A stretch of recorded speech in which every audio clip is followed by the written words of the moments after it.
من سلك طريقا يلتمس فيه علما سلك الله له به طريقا إلى الجنة.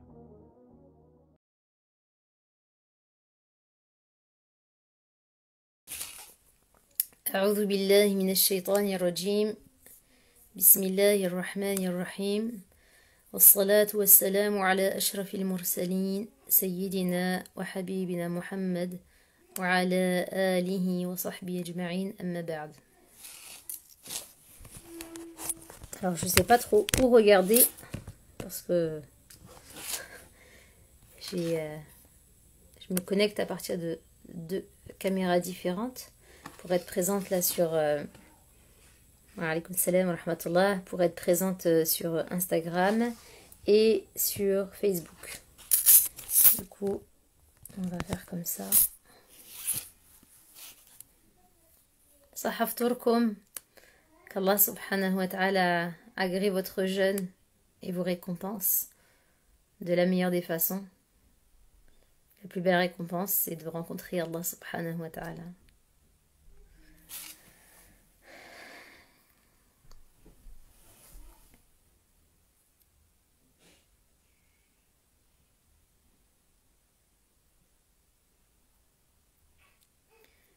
Non, c'est pas sur mon compte. Ce n'est pas sur mon compte. C'est ce que j'avais écrit sur la publication. Ala kulli hal, peu importe où on se retrouve, l'important est de se retrouver. Qu'Allah subhanahu wa ta'ala nous permette de se retrouver dans son paradis éternel. Allahumma amin. Vous m'entendez suffisamment ou bien je dois parler un peu plus fort?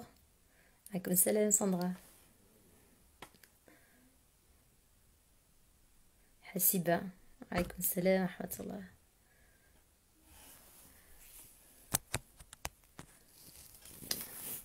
On voit mieux là où c'est pas mon téléphone. C'est pas, j'ai pas les appareils dernier cri moi.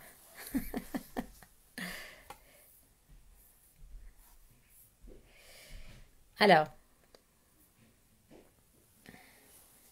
sinon je peux en mettre un par là et un par là.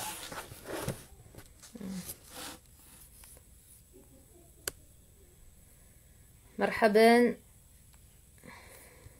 Marhaban à tous. On va essayer de faire comme ça. Voilà. Pour que ce soit bien cadré. C'est moyen. C'est moyen des deux côtés. Bon, khair Inch'Allah. Ok.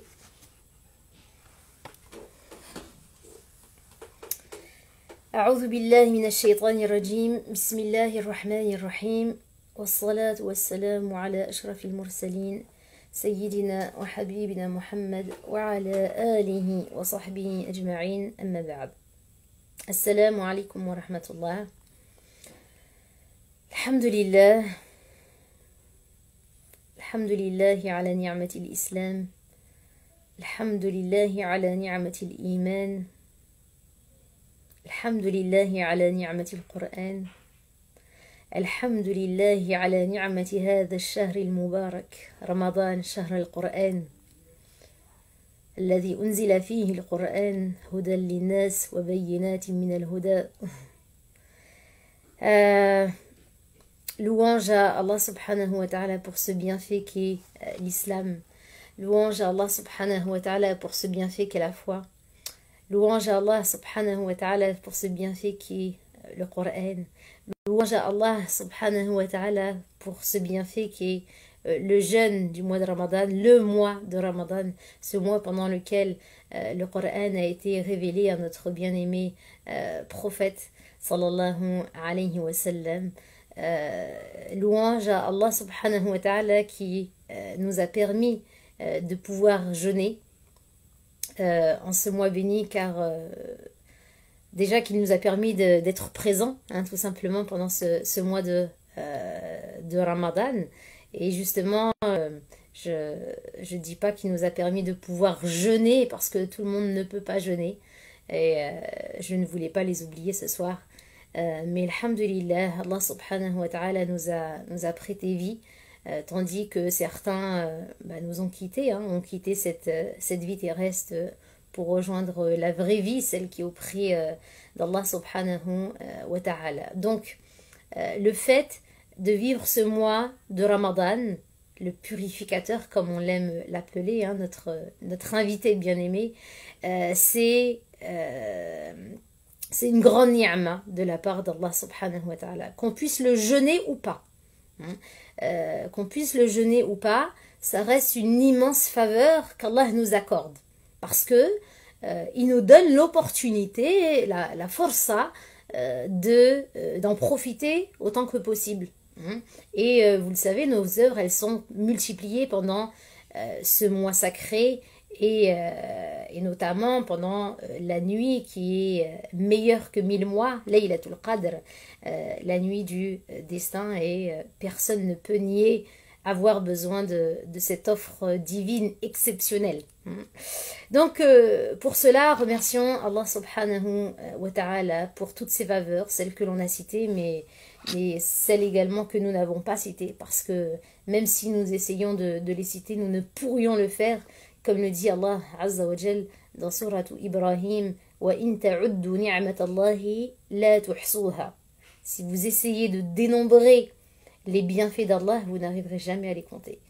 Et en effet, il y a tellement de choses dont Allah subhanahu wa ta'ala nous a comblés, et en fait on ne se rend même pas forcément compte en fait que ce sont des bienfaits dont certains ne bénéficient pas forcément. Le fait de voir, tout le monde n'a pas cette chance de pouvoir voir ses enfants, de pouvoir voir ses parents, de pouvoir entendre, de pouvoir marcher, de pouvoir bouger, de pouvoir ressentir certaines choses, etc. Tant de bienfaits dont Allah subhanahu wa ta'ala nous a gratifiés. Donc, une chose est essentielle, c'est de remercier Allah subhanahu wa ta'ala. Parce que comme le dit Allah Azza wa Jal, وَلَا إِن شَكَرْتُمْ لَأَزِيدَنَّكُمْ. Et si vous me remerciez, je vous en rajouterai. Donc sans cesse remercier Allah subhanahu wa ta'ala, pas seulement le remercier en disant Alhamdulillah, mais au plus profond de nous, le remercier, être reconnaissant à travers nos œuvres, à travers notre proximité à Allah subhanahu wa ta'ala. Et c'est le plus beau signe d'amour, parce que lorsque quelqu'un vous dit qu'il vous aime, cela vous touche, cela vous fait plaisir, mais lorsqu'il vous le prouve avec des actions, cela vous touche d'autant plus. Ala kulli hal. Donc Allah subhanahu wa ta'ala nous a comblé de bienfaits. Alors profitons de chaque moment de notre vie pour l'adorer comme il se doit. Profitons de chaque moment de notre vie, comme le conseillait An-Nabi sallallahu alayhi wa sallam lorsqu'il disait profite de 5 choses avant 5. Et An-Nabi alayhi wa sallam a donc conseillé, il dit profite de ta jeunesse avant ta vieillesse, profite de ta santé avant ta maladie, profite de ta richesse avant ta pauvreté, de ton temps libre avant ton occupation et de ta vie avant ta mort. Parce qu'en effet, quand on est jeune, on peut faire encore beaucoup de choses. On a la force physique d'entreprendre beaucoup de choses, d'avoir des projets, d'apprendre le Coran, de mettre en place de se mettre en place, en fait, se fixer des objectifs et se donner les moyens de les atteindre. Quand on est jeune, on a beaucoup de force, d'énergie, on peut faire plein de choses. Donc profite de ta jeunesse avant ta vieillesse, de ta santé avant ta maladie, de ta richesse avant ta pauvreté, donne. Aide les nécessiteux, aide les personnes qui sont dans le besoin, fais le khayr, de ton temps libre avant ton occupation, parce que il se peut qu'aujourd'hui tu aies du temps libre et tu n'en profites pas comme il se doit, alors que tu pourrais faire tant de choses, et un jour tu seras occupé et tu te diras j'aurais dû en profiter, j'aurais pu faire ça et ça et ça. Quand j'étais célibataire et que j'avais pas d'enfants, j'aurais dû en profiter, j'aurais pu apprendre tout le Coran, j'aurais pu apprendre ma religion, j'aurais pu aider les gens, etc. Mais aujourd'hui, je suis trop occupée, les enfants, le travail, j'ai plus le temps de rien faire. Donc profite de ton temps libre avant ton occupation et de ta vie avant ta mort.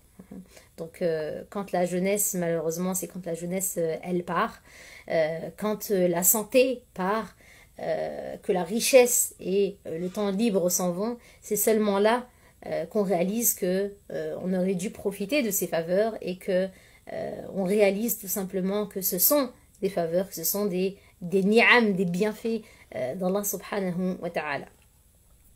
Alors, dans tous les cas, gardons en tête que tant que la vie continue, eh bien, on doit toujours garder l'espoir. Parce que Allah subhanahu wa ta'ala nous donne l'opportunité de faire, il nous donne l'opportunité d'œuvrer, de nous comporter d'une certaine façon, il nous donne l'opportunité de nous rapprocher de lui, et ni la vieillesse, ni la pauvreté, ni l'occupation, ni même la maladie, ne peuvent nous séparer d'Allah subhanahu wa ta'ala. C'est-à-dire que même si on perd la santé, on peut continuer à se rapprocher d'Allah. On peut continuer à se purifier. Tant qu'on a la foi en Allah, eh bien, rappelons-nous que nous avons tout. Tant que notre cœur est vivant, c'est ça qui est le plus important. Parce que certaines personnes sont vivantes et ont la santé du corps, certes, mais leur cœur est mort. Et quelle est la mort la plus difficile? C'est bien celle du cœur. Il y en a qui ont la santé et qui ne jeûnent pas. Tandis qu'il y en a d'autres qui n'ont pas la santé et qui pleurent de ne pouvoir jeûner. Parce que le cœur est vivant et il désire ardemment se rapprocher d'Allah subhanahu wa ta'ala. Mais soyez certains, l'essentiel, c'est d'avoir Allah subhanahu wa ta'ala dans nos cœurs. Et c'est de vouloir sincèrement lui plaire. L'essentiel, c'est d'avoir un cœur saint. Et d'ailleurs, c'est en ce sens que notre père Ibrahim, alayhi salam, invoquait Allah subhanahu wa ta'ala lorsqu'il disait وَلَا تُخْزِنِي يَوْمَ يُبْعَثُونَ يَوْمَ لَا يَنْفَعُ مَالٌ وَلَا بَنُونَ إِلَّا مَنْ أَتَى اللَّهَ بِقَلْبٍ سَلِيمٍ. Il dit, Ya Allah, ne me couvre pas d'ignominie le jour où on sera ressuscité. يَوْمَ لَا يَنْفَعُ مَالٌ وَلَا بَنُونَ, le jour où, comment dire, le jour où rien ne sera utile, où ni nos pères, ni nos enfants, ni l'argent, ni l'argent, ni les enfants ne seront utiles, sauf celui qui vient à Allah avec un cœur saint. Donc en effet, le jour de la résurrection, le jour où on sera ressuscité, eh bien, nos enfants ne nous seront d'aucune utilité. Nos parents ne nous seront d'aucune utilité. Tous nos bien-aimés ne nous seront d'aucune utilité. La seule chose qui pourra nous aider ce jour-là, ce sera de venir à Allah subhanahu wa ta'ala, de se présenter à Allah subhanahu wa ta'ala avec un cœur saint. Donc il dit, ce jour-là, et Allah ne me couvre pas de déshonneur. Donc, il est indispensable de travailler là-dessus. Et en effet, An-Nabi alayhi salatu wassalam dit, il y a dans le corps un membre qui, s'il est bon, tout le corps est bon. Et s'il est mauvais, tout le corps est mauvais. Ala wa huwa al-qalb. Il dit, n'est-ce pas, que c'est le cœur. Alors, nous devons prendre soin de nos cœurs. Même si nous n'avons pas la santé physique, prenons soin de nos cœurs. Permettons à nos cœurs de goûter à ce qu'on appelle halawat al-iman, aux délices de la foi. De goûter à la proximité d'Allah subhanahu wa ta'ala, de goûter à l'élévation spirituelle, de goûter à la taqwa. Et c'est ça le but du mois de Ramadan, atteindre la taqwa. Ya ayyuha alladhina amanu kutiba alaykum as-siyam kama kutiba ala alladhina min qablikum la'allakum tattaqun. Ô vous qui avez cru, le jeûne du mois de Ramadan vous a été prescrit comme il a été prescrit à ceux qui vous ont précédé afin que vous atteigniez, que vous puissiez atteindre la taqwa, la'allakum tattaqun. C'est ça le but du mois de Ramadan. Ressentir cette taqwa, vivre cette taqwa. Donc, Ramadan, c'est un mois qui est privilégié. Ramadan, c'est un mois pendant lequel le Coran a été révélé. C'est le mois du Coran. C'est un mois qui est plein de bénédictions, plein de baraka. C'est un mois pendant lequel les portes du paradis sont ouvertes, les portes de l'enfer sont fermées. C'est un mois qui, Inch'Allah, renferme la plus belle des nuits, Laylatul Qadr, la nuit du destin qui est meilleure que 1000 mois. Alors même si tout au long de l'année c'était difficile, on a eu du mal dans nos ibadat, on n'a pas été régulier, etc. Allah subhanahu wa ta'ala nous accorde cette nuit privilégiée qui est meilleure que 1000 mois. Tout est multiplié pendant cette nuit spéciale pour se rattraper, pour se rapprocher d'Allah subhanahu wa ta'ala. Ubada ibn Samit radiallahu anhu rapporte que le prophète sallallahu alayhi wa sallam a dit Atakum Ramadan, shahru barakah, yaghshakum Allahu fihi, fayunazzilu ar-rahmah,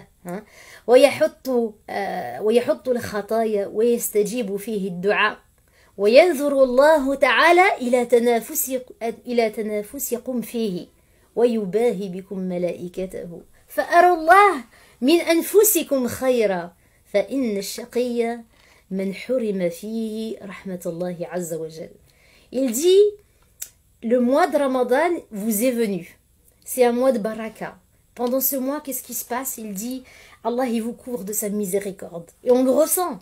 Et il vous libère de vos péchés. Parce que rappelez-vous aussi le hadith dans lequel le Nabi sallallahu alayhi wa sallam dit Man sama Ramadana imanan wa ihtisaban ghufira lahu ma taqaddama min dhanbih. Celui qui jeûne le mois de Ramadan avec foi et sincérité, Allah il lui pardonne ses péchés passés. Donc il dit, le Nabi alayhi wa sallam dit, il vous libère de vos péchés et il exauce vos du'as. Donc, il faut carburer en du'a. Vous avez des demandes, adressez-les à Allah subhanahu wa ta'ala. Et ensuite, il dit, et Allah regarde la concurrence qu'il y a entre vous à faire le bien. Et en effet, chacun essaie de faire de son mieux, de mieux faire.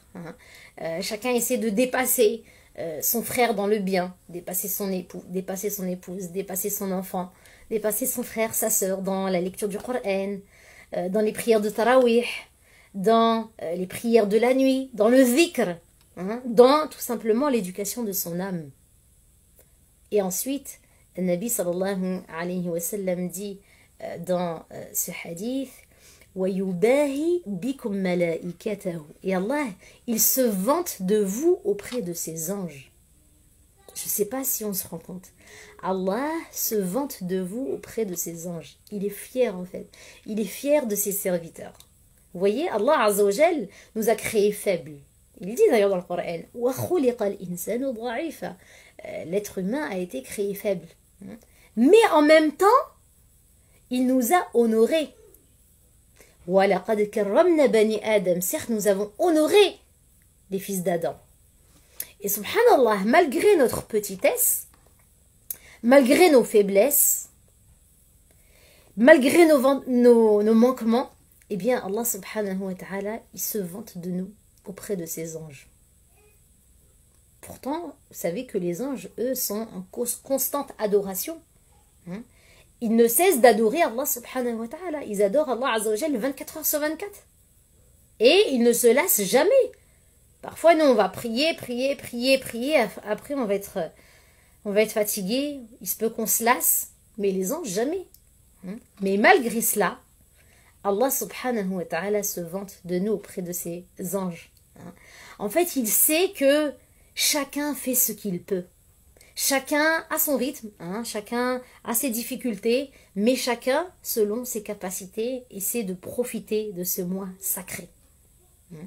Même celui qui, habituellement, en temps normal, ne prie pas en dehors de Ramadan, eh bien, pendant le mois de Ramadan, il va prier. Il va faire de son mieux. Après, bien entendu, le but aussi de Ramadan, c'est d'être dans la continuité. C'est pour ça que le Nabi alayhi sallam dit que la meilleure des actions, c'est celle qui dure dans le temps. Il ne faut absolument pas s'arrêter lorsque Ramadan s'en va. Ramadan s'en va, mais Allah Azza wa Jal, il est toujours là. Donc la meilleure des actions est celle qui dure, même si elle est minime. C'est pour ça, fixez-vous des objectifs que vous allez pouvoir atteindre et que vous allez pouvoir continuer dans le temps, afin que ce que vous ressentez pendant le mois de Ramadan, vous allez pouvoir l'entretenir et le ressentir en dehors de Ramadan, d'être sans cesse auprès d'Allah subhanahu wa ta'ala. Bref, donc,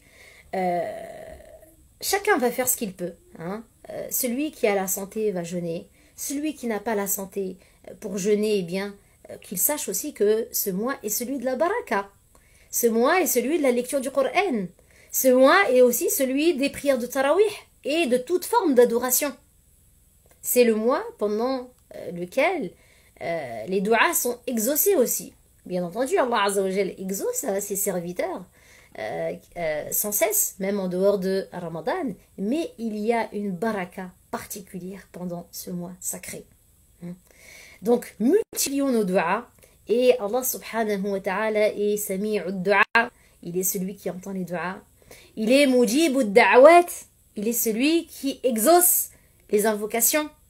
Alors, demandez à Allah subhanahu wa ta'ala al-shifa, la guérison, si vous ne pouvez pas jeûner, si vous êtes malade. Allah Azza wa Jalla khalaqa ad-dawa ad-dawa. Il a créé la maladie et il a créé son remède. Hein? Il entend les du'as, il est proche. Donc, si vous ne pouvez pas jeûner parce que vous êtes malade, ne pensez pas qu'Allah Azza wa Jalla vous punit. Allah Azza wa Jalla, si Allah aime son serviteur, un serviteur, qu'est-ce qu'il fait? Il l'éprouve. Parce que Allah Azza wa Jalla va éprouver ceux qu'il aime le plus, les plus pieux. N'est-ce pas que les plus éprouvés étaient les prophètes, alayhimus salam. Donc, il ne faut pas penser de la sorte. Il faut avoir husnul dhann ala Allah. Husnul dhann billah. Donc, le bien penser d'Allah subhanahu wa ta'ala. Donc, nous devons garder en tête que l'adoration, elle est riche. L'ibada, elle est riche, elle est ghaniya. L'adoration, elle est riche. Elle est multiple. L'adoration, elle est ouverte à tout le monde. Elle est ouverte à quiconque désire s'élever.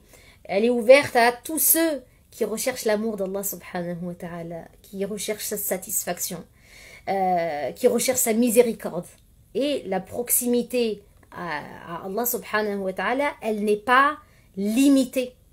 Elle n'est pas limitée à un seul acte. Elle n'est pas limitée qu'au jeûne du mois de Ramadan, même si pendant ce mois sacré, si on ne peut pas jeûner, ça fait quelque chose. Et seulement celui qui le sait, celui qui en est privé, si je peux dire, peut le ressentir.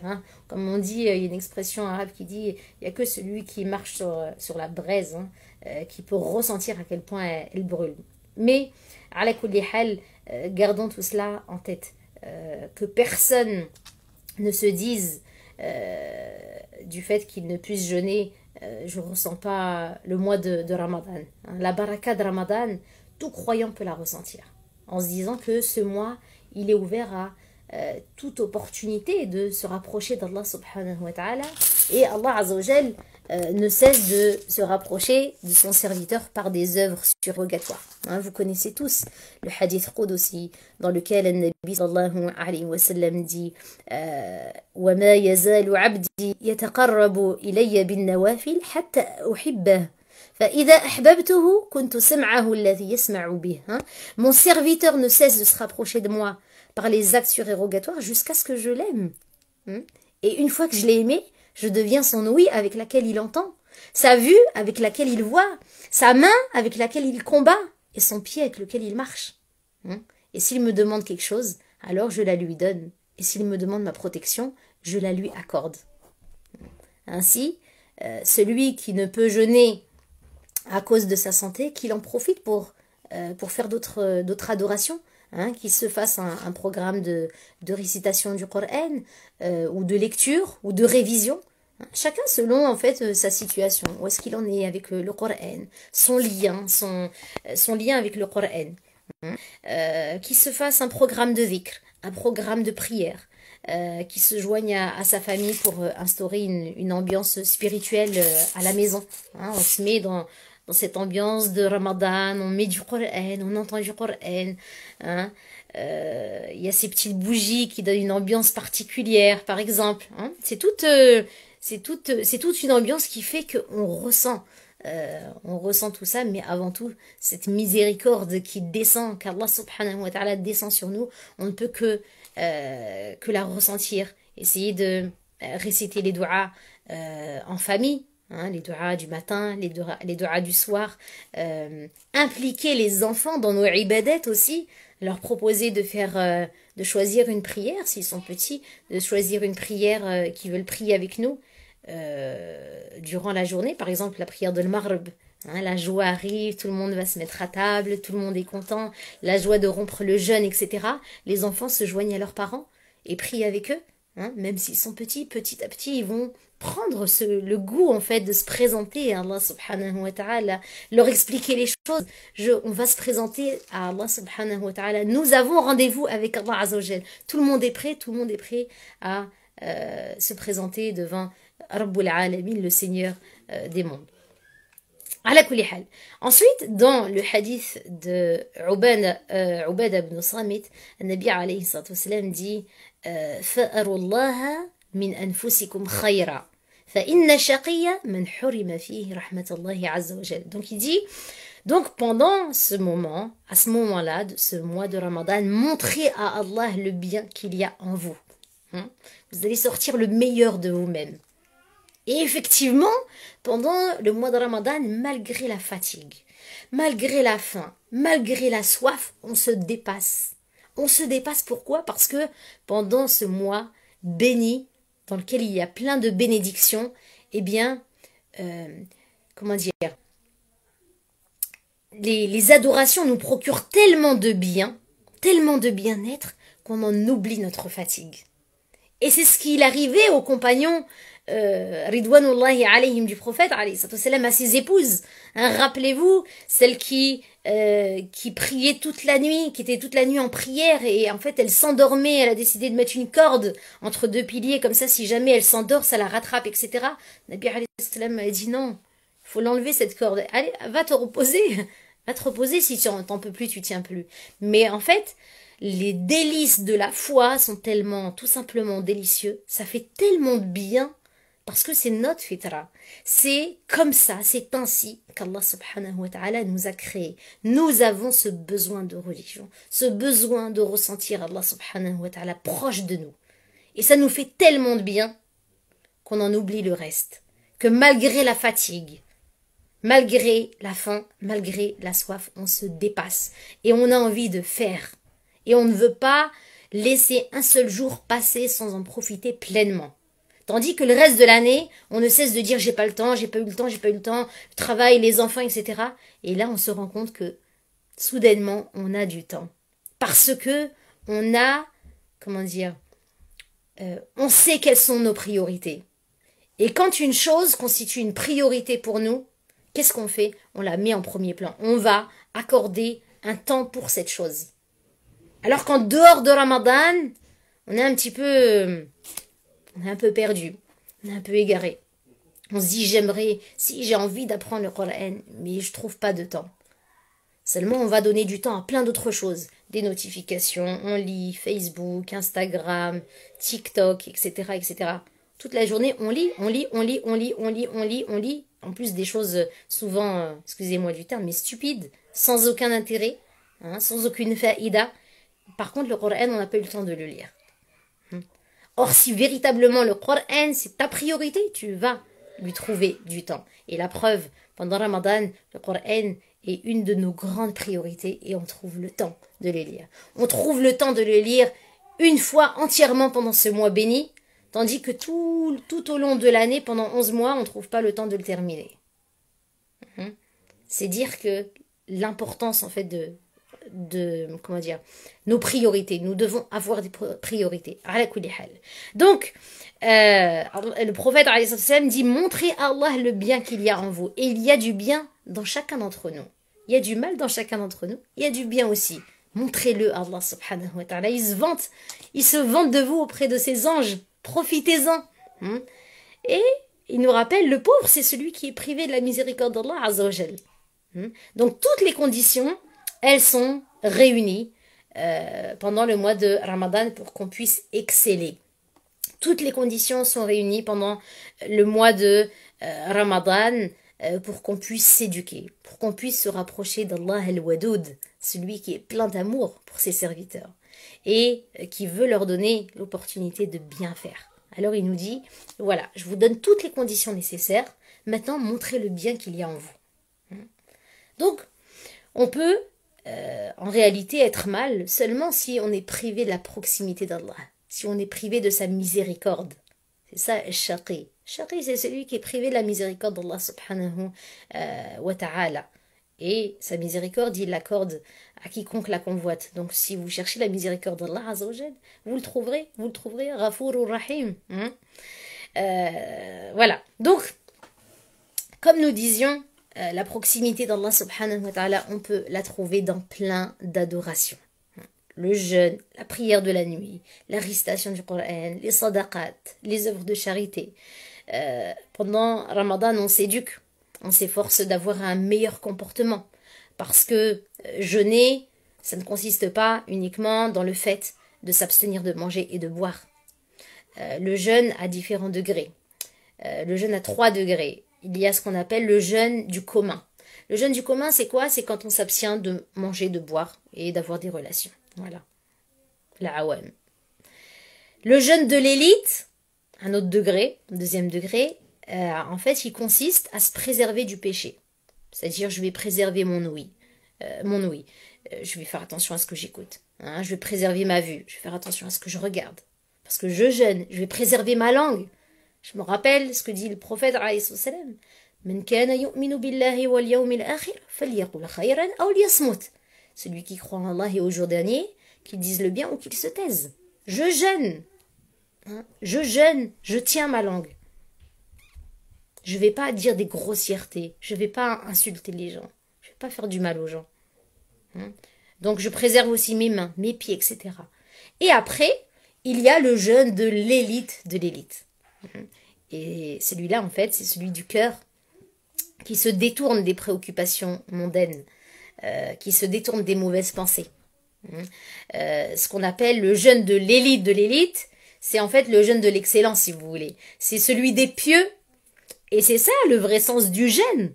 Hein, parce que Allah Azza wa Jal dit, afin que jeûner pour atteindre la piété. La'allakum tattaqun.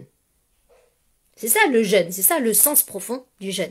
Donc ce jeûne va consister à éviter que le péché en fait envahisse nos facultés. Et on peut le parfaire par 6 choses. Alors la première, c'est de baisser le regard, de s'éloigner de tout ce qui est blâmable, tout ce qui est makro, tout ce qui est mauvais, s'éloigner de ce qui va éloigner notre cœur d'Allah Azza wa Jal, ce qui va préoccuper notre cœur, ce qui va distraire notre cœur du dhikr, du souvenir d'Allah subhanahu wa ta'ala. La deuxième consiste à retenir la langue du bavardage, du mensonge, de la calomnie, de la médisance, de la retenir des dires et des propos qui sont indécents. Comment est-ce qu'on peut jeûner, être en plein mois sacré et béni et faire du mal aux autres? Je ne donnerai pas des détails. Déjà, en dehors du mois de Ramadan, c'est pas islamique du tout.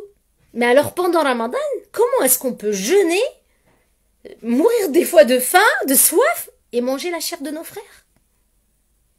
Donc, nous devons nous obliger à garder le silence et à nous occuper de l'invocation d'Allah subhanahu wa ta'ala et de la lecture du Coran.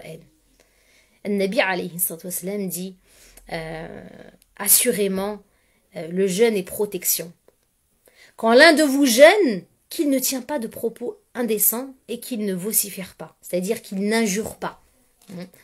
Et Nabi alayhi wa sallam avait aussi évoqué le cas de 2 personnes qui avaient vomi de la viande et du sang. Et en fait, ces 2 personnes, elles jeûnaient. Et par contre, elles ne tenaient pas compte de ce qu'Allah Azza wa Jal leur avait interdit. Et elles se sont assises l'une à côté de l'autre et elles ont commencé à médire des gens. Et en fait, c'est la chair de ces personnes en fait qu'elles ont mangé. Qu'Allah subhanahu wa ta'ala nous en préserve et nous permette de jeûner le jeûne de l'élite de l'élite. La troisième chose qui rend le jeûne parfait consiste à ne pas écouter ce qui est réprouvé. La quatrième disposition du jeûne de l'élite consiste à empêcher nos membres de pécher, de faire des péchés, d'accomplir des actes qui sont réprouvés. Et c'est aussi de s'abstenir de ce dont on s'est abstenu pendant la journée de nourriture permise. Alors déjà là, avec le confinement, on va dire que il y a un grand khayr, subhanallah, parce que certaines personnes pouvaient se préserver de certains péchés durant la journée de jeûne, et une fois que le maghrib est passé, elles pouvaient aller dans des boîtes de nuit, des soirées, etc.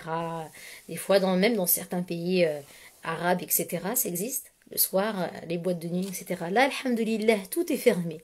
Tout est propice à l'adoration d'Allah subhanahu wa ta'ala, on n'a pas d'excuses. Donc on s'abstient de certaines choses la journée, mais aussi le soir. Ce qui est interdit pendant la journée, par exemple comme médire, ne pas tenir sa langue, etc. C'est aussi interdit, même après le maghrib. Ça veut dire que ça y est, on a rompu le jeûne, qu'on peut lâcher aussi notre langue. Ala kulli hal. Je disais donc, c'est aussi de s'abstenir de ce dont on s'est abstenu dans la journée de nourriture permise. C'est-à-dire, en fait, qu'on va éviter de manger avec excès le soir. Parce que si on a jeûné tout au long de la journée, on a fait du bien à notre corps. Notre corps, c'est une machine qui a besoin d'être arrêtée de temps en temps. Et quand on jeûne, nos cellules se régénèrent et c'est le corps... Le jeûne a un effet incroyable sur la santé, subhanallah. Donc si on ruine tous les bienfaits qu'on a apportés à notre corps durant la journée, c'est bien dommage. Donc arrivé au soir, on doit faire attention. On ne doit pas manger avec excès. On doit éviter de manger des choses qui sont mauvaises. On doit manger des choses saines qui vont faire du bien à notre corps. Parce que notre corps, il a un droit sur nous quand même. C'est une amana qu'Allah Azza wa Jal nous a accordée. C'est un dépôt qui nous a accordé et dont on doit prendre soin et dont on devra rendre compte.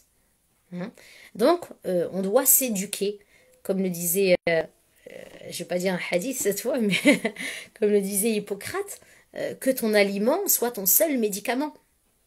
Donc ça, c'est absolument indispensable, parce que si on a jeûné toute la journée et puis le soir...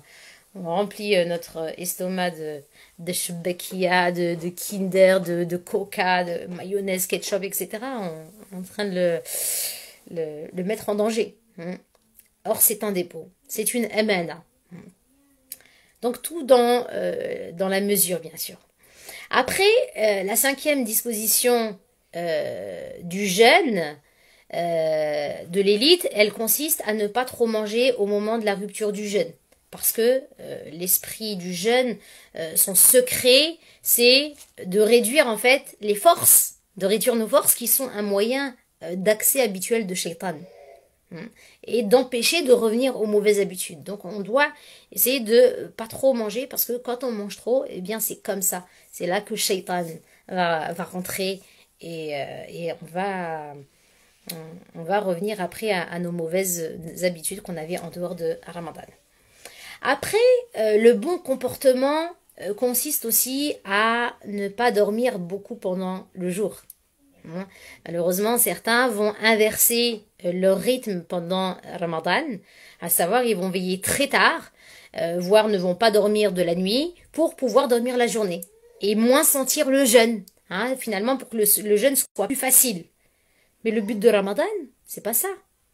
On ne peut pas tricher avec Allah subhanahu wa ta'ala. On ne peut pas ruser avec Allah subhanahu wa ta'ala. S'il nous demande de jeûner, c'est parce que ça va avoir des effets sur notre cœur, sur notre âme, sur notre relation avec Allah subhanahu wa ta'ala. On doit ressentir la faim et la soif. On doit la ressentir pour prendre conscience de l'affaiblissement de nos forces. Parce que c'est à ce moment-là que notre cœur va se purifier. En fait, en affaiblissant notre corps, on va fortifier notre âme.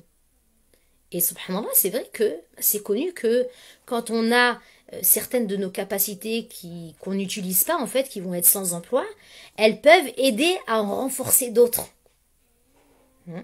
Et par exemple, ça me fait penser, là, ça me vient en tête rapidement, certains savants avaient l'habitude, par exemple, de jeûner quand ils avaient des grosses périodes d'examen.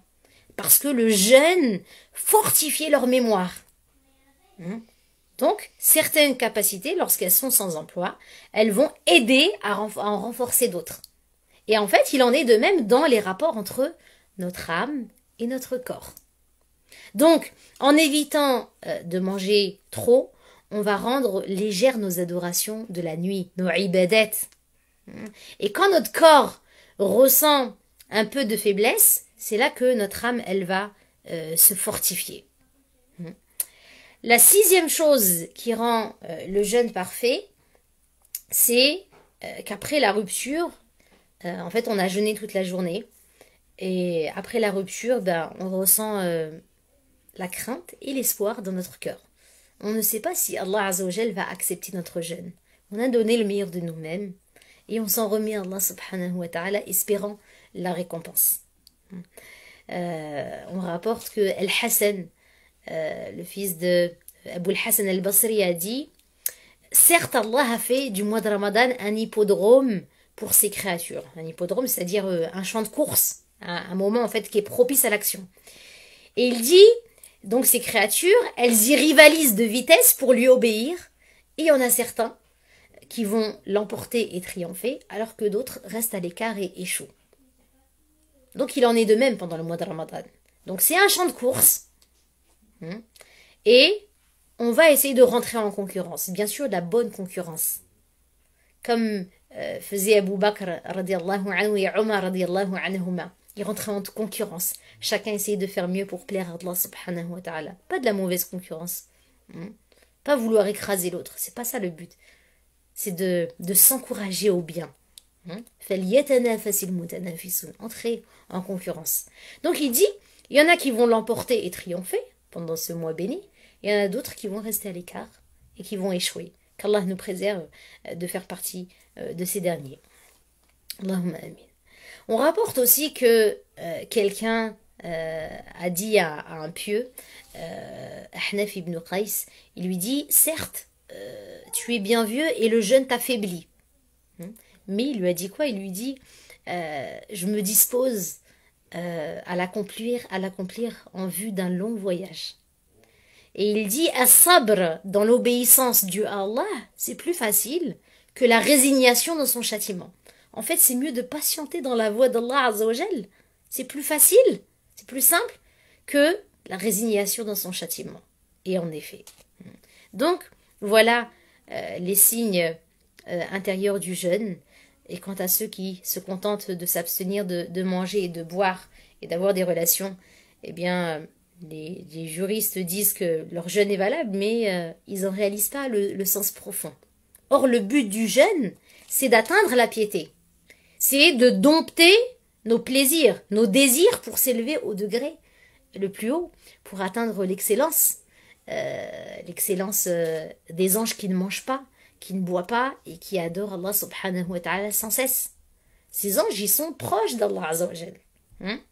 Et celui qui ressemble à l'être proche, il est lui-même rapproché. Donc on essaie de ressembler à ces anges qui ne cessent d'adorer Allah subhanahu wa ta'ala, qui prennent plaisir à cela et qui ne se lassent jamais de leur ibadat.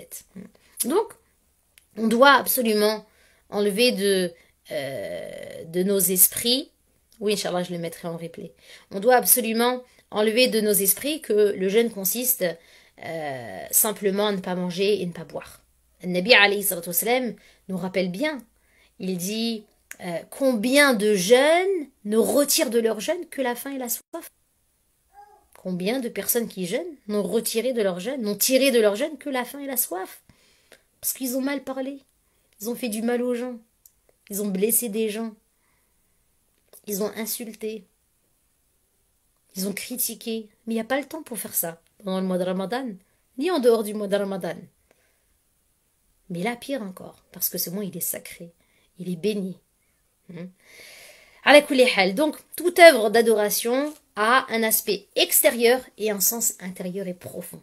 Et à nous d'associer les deux afin d'atteindre l'excellence, afin d'atteindre at-taqwa, la piété.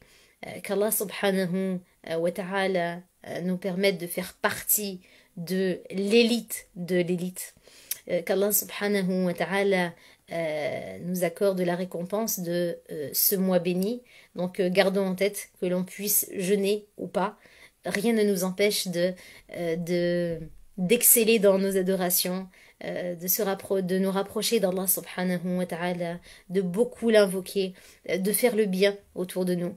Les ibadat, les œuvres pieuses ne sont pas seulement dans des actes cultuels, mais peuvent être dans le fait de soulager quelqu'un, de soutenir quelqu'un, de sécher les larmes de quelqu'un, de sourire à quelqu'un qui en a besoin, d'être une source de rahma pour nos frères et sœurs. Finalement, notre religion n'est absolument pas difficile. Tout est que facilité et tout est que beauté et bonté, qu'Allah subhanahu wa ta'ala nous accorde la beauté du cœur, la bonté du cœur et qu'il nous compte parmi ses bien-aimés et qu'il nous délivre qu'il nous libère des péchés et nous accorde son paradis éternel et nous préserve du feu de l'enfer.